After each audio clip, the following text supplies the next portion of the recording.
Hi, I'm Art Caplan. I'm at the NYU Grossman School of Medicine's Division of Medical Ethics.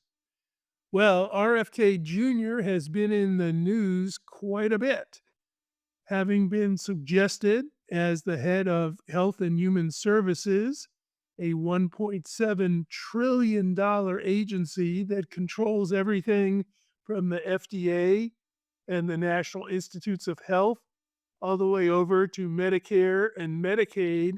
This is a huge job with huge responsibilities. Now, some immediately said RFK Jr. is not qualified. Why? Because he's not a doctor. He doesn't have a public health background. He is a lawyer, an attorney. Now, in the past, I think almost all HHS directors have had some medical or public health experience. I don't think the lack of a PhD or an MD is going to disqualify him, but there are other issues to think about as a practicing doctor should he assume this position.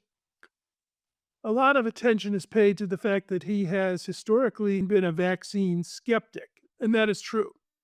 He has certainly circulated the idea that vaccines could cause autism, and he has worked pretty vigorously to basically say that he doesn't think vaccines are safe.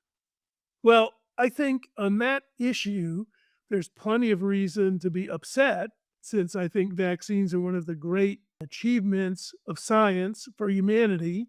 It's not even arguable about the number of lives saved through vaccination, from smallpox through polio to many, many other infectious diseases. And there really isn't much arguing about their safety. But I'm going to say, surprisingly, I don't think the vaccine issue is the real core of what practicing docs will have to deal with should he assume control of HHS. And the reason is simple. We've already seen a lot of relaxing of vaccine mandates at the state level. Nearly everybody watching this lives in a state where it's very easy for a parent to get exemptions for their kids if they don't want to vaccinate. And that is why we are seeing the recurrence of whooping cough and measles.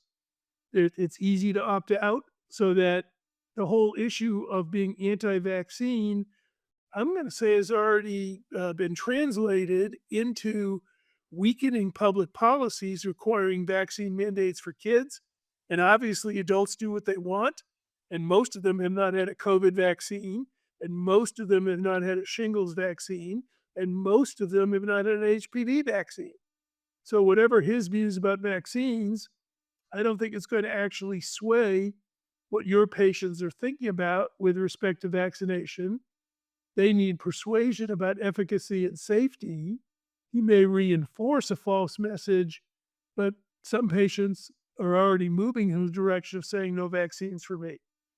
I think he poses two other interesting challenges. One is he really is strongly opposed to the way we eat and our food supply, too much fructose.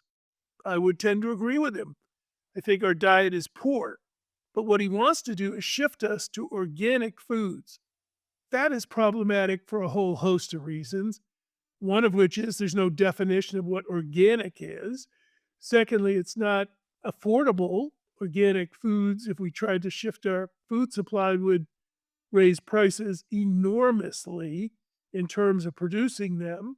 And then he's in an administration that the red states where most of our agriculture is are not going to make that shift away from the kind of fructose heavy corn fed diet that we live on.